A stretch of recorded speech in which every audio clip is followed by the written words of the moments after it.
What makes a hero? I did a quick Facebook survey within my friends as I was preparing for what I was going to say to you today about heroes and who their heroes were, and this is what they came up with. Jacinda Ardern, the Prime Minister of New Zealand, because she leads with compassion and with kindness, putting the needs of the nation first. Mary Magdalene, one of Jesus' first followers, disciple. David Attenborough, the best geography teacher ever. Peter Norman, an Australian athlete who stood up for human rights on the podium in 1968, alongside the black athletes he was there with. He did the Black Power salute in solidarity with them. He was subsequently deselected from the Australian team. He put what was right before his own career. I had people mention their husbands, their mums and their dads. Someone mentioned their Auntie Biddy, who set up Girls' Brigade in the 1930s in a church and supported them as they became an officer by buying the uniform that they couldn't afford. Someone mentioned Andy Bell, who's the lead singer of Erasure. Now, this is a big Erasure fan. I really don't know why. He's his hero. Ray Harryhausen, who was the creator of many fantastic creatures for Jason and the Argonauts. Marie Curie, who changed the world not once but twice. She was the first woman to win a Nobel Prize, and she was also the first person to win a second Nobel Prize. We've got Vincent van Gogh. He battled through mental health, had strong faith in God, and used both of these things to produce amazing storytelling art. We've got Mary Beard, because she's an incredible historian and she puts up with all sorts of rubbish because she's a woman on television and doesn't wear makeup. And someone, of course, as we should, mention Jesus, who is better than any other. When you hear the word hero, do you think of someone with superhuman strength, or do you think of someone you know? A hero, perhaps to a lot of us, is someone who is selfless, a genuinely good person, and someone who causes change. Perhaps someone who is willing to risk their life to save another. Heroes give us models of things to aspire to. Hebrews chapter 11 is full of the heroes, people to aspire to. It's like the writer can't decide because they start slowly and then says in verse 32, what more shall I say? I do not have time to tell you about the rest. So in the speed of the writer, we're going to speed through that last bit of Hebrews 11 and this series as we end this series, looking at faith in a time of crisis. The writer can't choose, and we can probably understand why, because all of the people who are talked about are amazing. We know a huge amount about some of them much less, but still what we know is inspirational. So let's look at the people who are mentioned. Well, first, the ones that are mentioned by name are the true superheroes, the Batmans maybe and Spider-Mans of the bunch. Gideon, who, although he hid in the wine press at first, with a very small army, defeated the Midianites. Barak, who defeated the Canaanites. Samson, the Lone Ranger with the long hair, lockdown hair maybe, who defeated the Philistines despite all his strength being taken away, and he died whilst doing so. Jephthah, who defeated the Ammonites but lost his daughter in the process. David, who became king and did many amazing things.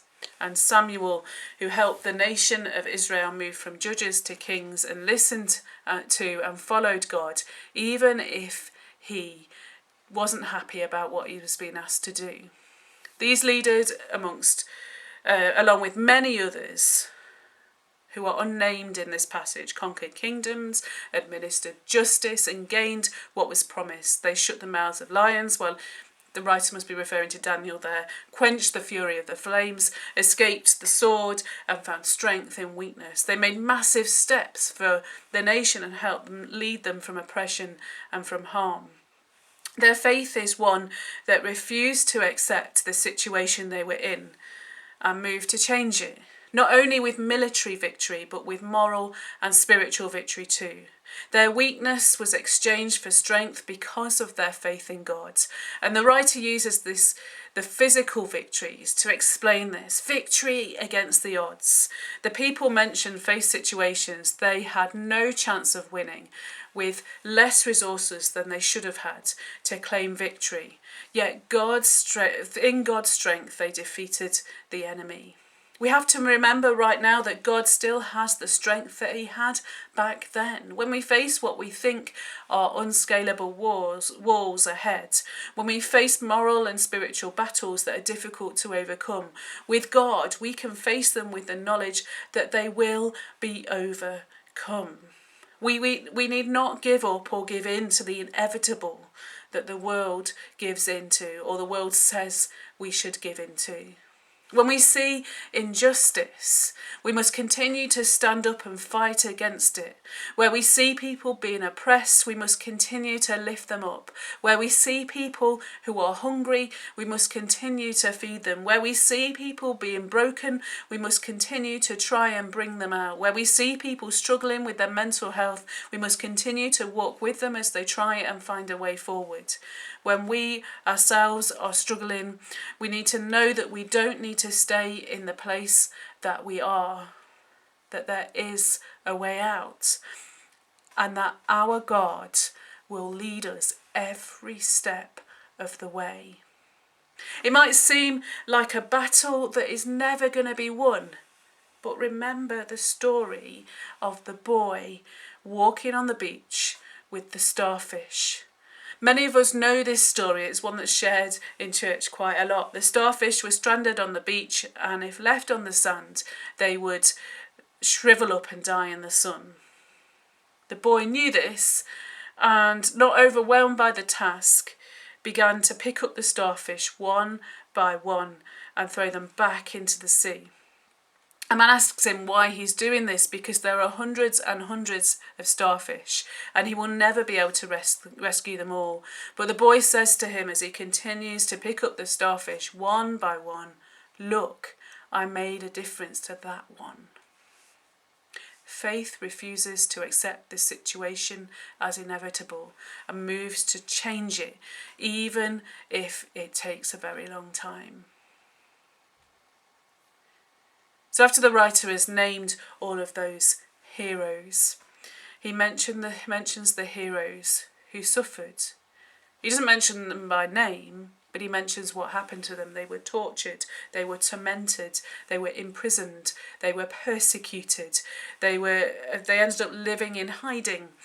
And the writer reminds the readers that victory is not necessarily right now. We might not see the victory. These heroes of faith had the faith to endure despite not seeing the victory.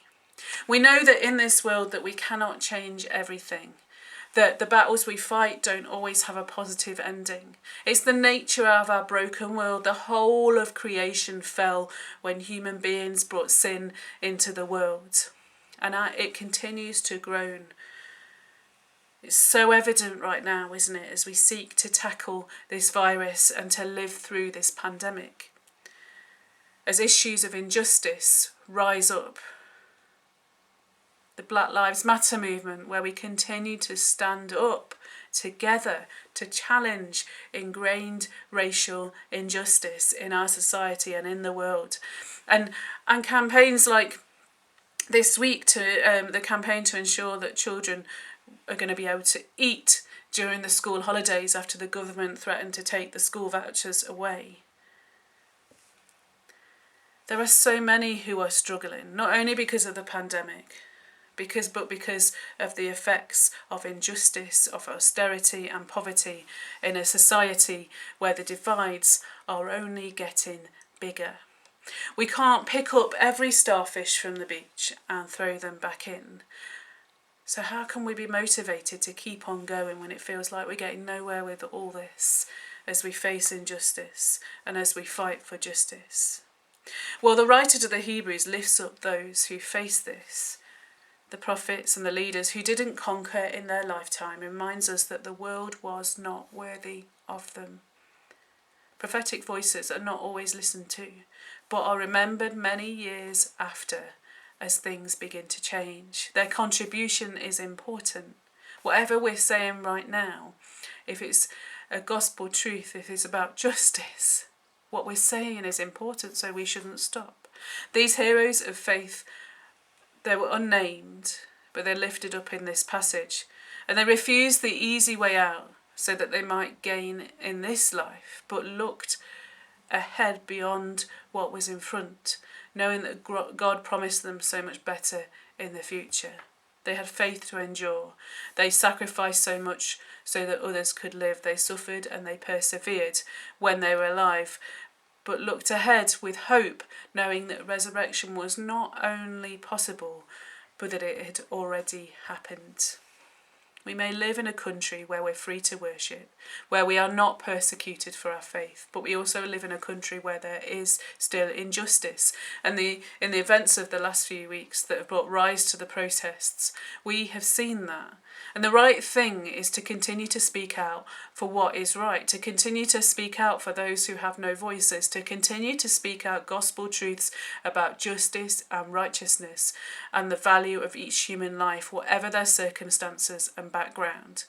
Gospel justice is making life better for the one sheep who is in danger when the other 99 are safe, even if that means as one of the 99 you are not noticed as much for a while.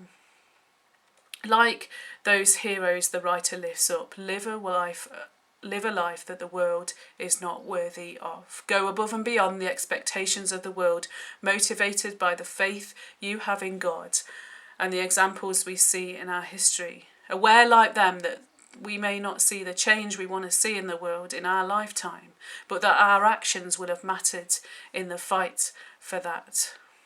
And the final thing that the writer reminds the readers, finishing off chapter 11, is that faith means that even if we don't see the change, there is better promised. All those heroes, were all commended for their faith, yet none of them received what had been promised, since God had planned something better for us, so that only together with us they would be made perfect. Or, if we look at it in 2 Corinthians 4:8-12, in what Paul writes, kind of sums it up a little bit. We are hard pressed on every side, but not crushed, perplexed, but not in despair, persecuted, but not abandoned, struck down, but not destroyed. We always carry around in our body the death of Jesus, so that the life of Jesus may also be revealed in our body. For we who are alive are always being given over to death for Jesus' sake, so that his life may also be revealed in our mortal body.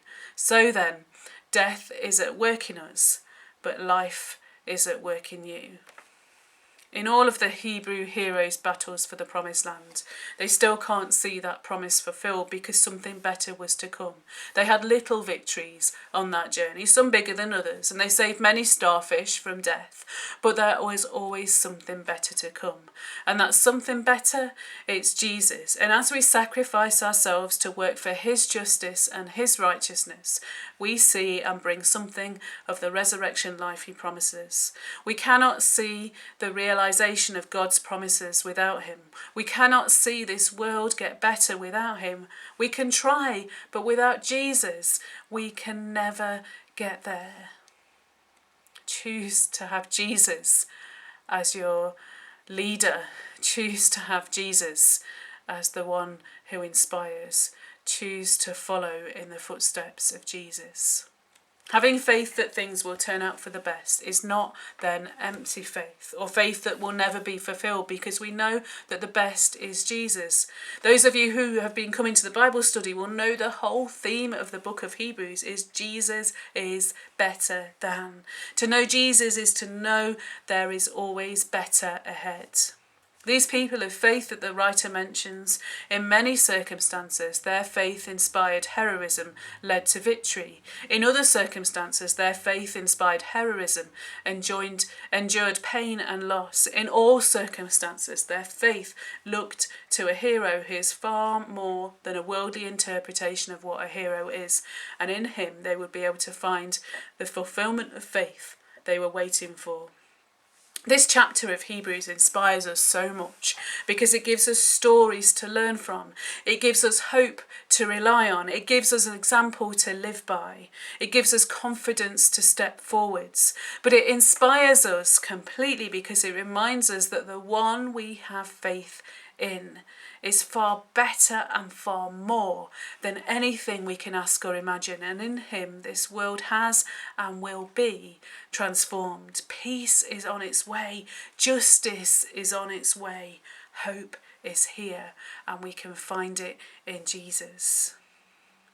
In the meanwhile, we keep walking on, attempting to live our lives worthy of the calling we've received and keeping our eyes fixed on the one who says to each one of us, who is serving the best we can, "Well done, you good and faithful servant."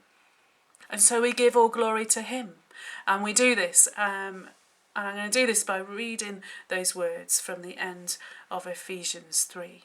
Now to him who is able to do immeasurably more than all we ask or imagine, according to his power that is at work with us. To him be glory in the church and in Christ Jesus throughout all generations, forever and ever. Amen. Amen.